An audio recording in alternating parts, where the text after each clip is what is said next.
I'm Dr. Craig Escude, the host of IDD Health Matters, a podcast where we talk about health, wellness, and health equity for people with intellectual and developmental disabilities. Hope you enjoy it.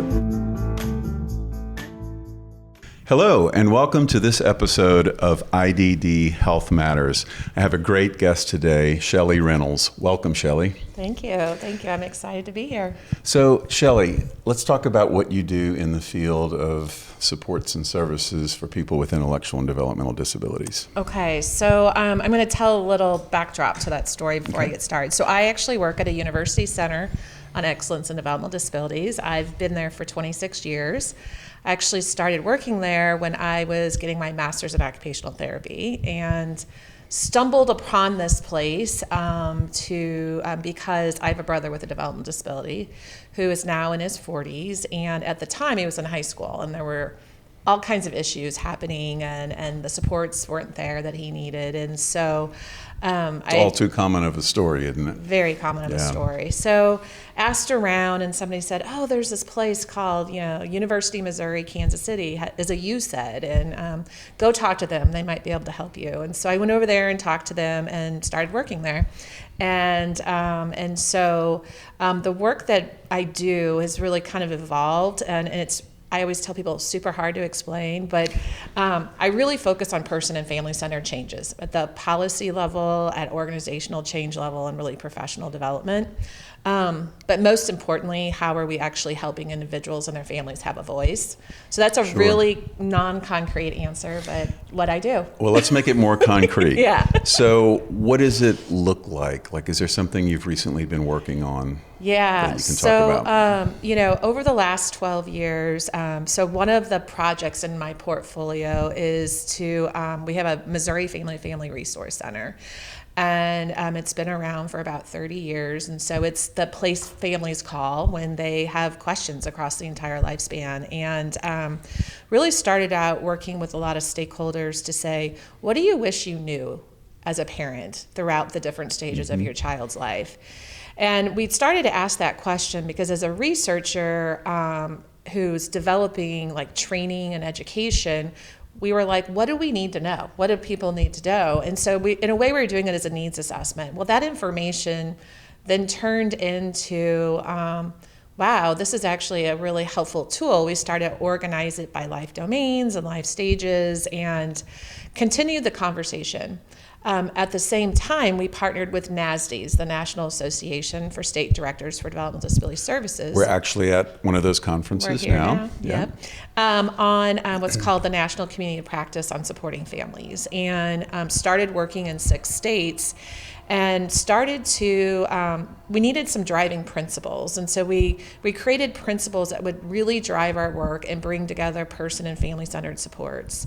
And over the course of that work and the course of the work that we were doing in Missouri with the Family to Family, we created a set of principles and a set of tools that became the Charting the LifeCourse Framework. Okay, glad you got there. Yeah. I want to talk about that. So what is Charting the LifeCourse Framework? What does it mean to someone? Yeah, it's for some people it's a way of thinking that helps them have a voice, and really looks at, for me, growing up and working both with the field and being a family member of someone who receives, my brother receives 24-hour services from the field, really trying to figure out how we needed to navigate a life. And so much of the materials you receive in this field, I always say, are written in system speak. They're not written in plain language. They don't ask you just common questions about life. And so the LifeCourse Framework is a way for professionals and really anybody to really think about how they have deeper conversations with people. Although professionals are using it, it was actually designed for the individual and families because there weren't materials out there for them. And so how do you think about your child or yourself, your family unit, across the lifespan, and really think about expectations and think about a different way other than paid services being the only answer. And so the framework the tools themselves become an organizing framework to really help you think about those things. And then I'm usually, people ask the question, what does framework or thinking means? To kind of put that in plain language, I always tell people, I use the example of 3D lenses. I'm like, we can all go into a movie, we can see a movie, it can all look exactly the same, but when we put our glasses on, we experience it totally differently.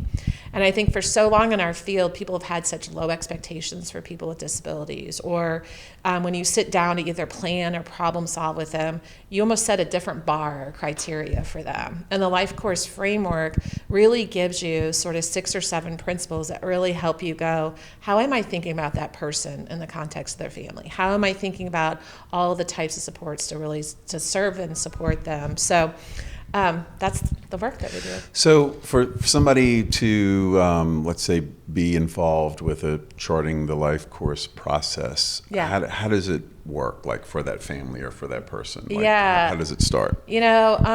What has been really amazing over the last 10 years, so I mentioned the community of practice. The community of practice adopted that framework to really drive the way they think, to make sure that checks and balance. And so at the same time, Center for Medicaid Services created the HCBS settings rule. And so many states were really trying to figure out how to enhance person-centered practices. So a lot of states around the country have really integrated or used LifeCourse as their person-centered model. And so for some families or individuals, their case managers might be utilizing the tools to develop their annual plan. What's really exciting, though, is we're working with a lot of school districts. We're working in the foster care system. And again, there's a lot of family and self-advocacy organizations that do workshops with families so that they are utilizing the tools so they're more prepared to come into those meetings. So there's a lot of different ways that you might interact with those tools. Let me ask you this. Yeah. How does it differ, or is it similar to when we hear about person-centered thinking training? This is different, I'm thinking. Well, so I'm sure it's related. Well, I always tell people person-centered thinking, right, is an umbrella term in our field. And so there's many different sort of styles of person-centered thinking or different tools. And I was trained up many years ago by this gentleman named Michael McCarthy. And when I was taught about person-centered planning, it was done more as, I would call it more of an intervention. I don't know if that sounds correct, but it was done because there were some really significant things happening in my brother's life that we couldn't solve. And we needed to sort of get a group of people together to really brainstorm about it and to think very differently how to overcome some of the crisis that we were going through in his life. And so it was always done kind of outside the service system. And I think that, some of the best and worst thing that happened to our field is that HCBS adopted it as a formal process. So now it's become a mandated requirement, right? And so I think you kind of, to answer your question, there's all form. Person-centered thinking, at the end of the day, did you get to know that person? Did they have the right supports? And did they have the life that they want to have? And did they have the ability to influence and do they have the choice life? In it, right? Yeah, the choice. Did they get to decide what they wore, where they want to live, that they want to have a girlfriend? Did they get to decide that they want to take risk that maybe others are uncomfortable with, right? And so I always say that Charting the LifeCourse, when professionals, when I ask them that all the time, like what has it done for you, and it helps them have deeper conversations. And so there's not one form of person-centered thinking or tools. I look at it as a tool belt. And so when someone comes to me, they're like, oh, well, I use this form of person-centered planning, and how is that different? And I would say, if you're a carpenter and you have a toolbox, right? Like, you don't only ever use the hammer, right? That's true. You need to utilize the rest of the tools in your tool belt. And so how are we layering together those tools so that they're for the right time and the right conversation? That makes sense. So if people want to learn more about Charting the LifeCourse, how do they find out about it? Yeah, so our website, lifecoursentools.com, has a ton of information on there. The last 10 years, we haven't been able to keep pace with the demand for LifeCourse. And I think because it's very bottom up as opposed to top down in terms of the implementation. And so you have a lot of self-advocates and families that have gotten really excited about it. So then they take it to their school or they take it to their provider agency. And so people are like, we get calls all the time that said, how can we learn about LifeCourse? And, we do on our website have an opportunity for people to go through some training. We used to only have what was called the LifeCourse Ambassadors training, and that was really to help people get introduced to the framework. And so you're certified in the framework. And then recently, about 2 months ago, we launched our first sort of practitioner training. It's called LifeCourse Fundamental Training.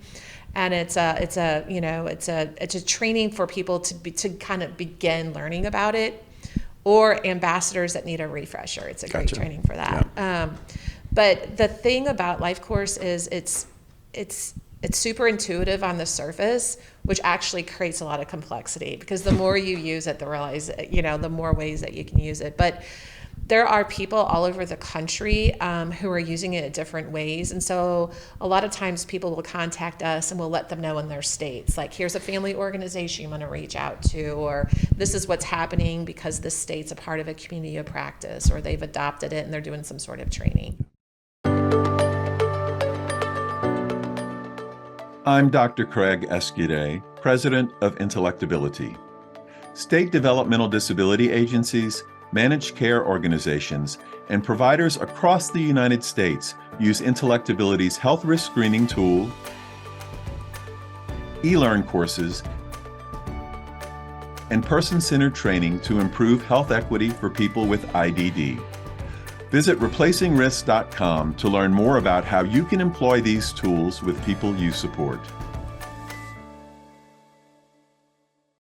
So, Sheli, I'm going to pivot a little bit and ask you your opinion on some things. Okay. I always ask my guests to tell the audience 3 things that they think can improve the world of supports and services, improve health and wellness, or just improve the lives of people with intellectual and developmental disabilities.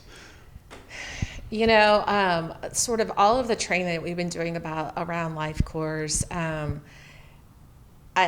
I think that the thing that has resonated the most with me was listening to people talk about how it's just like they're seen as a person, right? And that it isn't a different set of outcomes or a vision or an expectation. So I think it's really important that, you just see people as people. Yeah.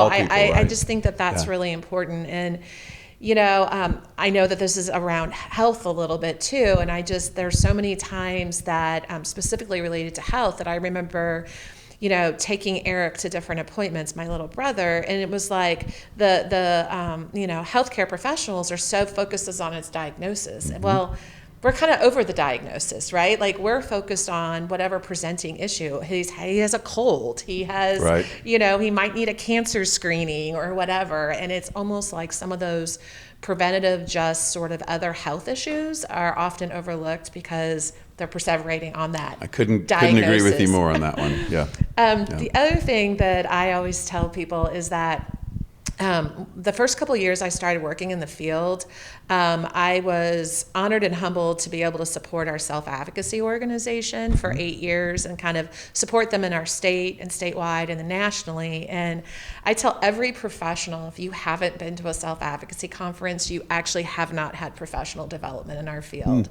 So I think that that's the number one professional development. It should be a requirement for anyone that works in the field. That's a great tip for everyone out there. Yeah, it really is. Find that statewide self-advocacy group. And it's, if we're really going to really follow through to give people, choice and dignity of risk in their life, then you need to go see people really learning and advocating about it.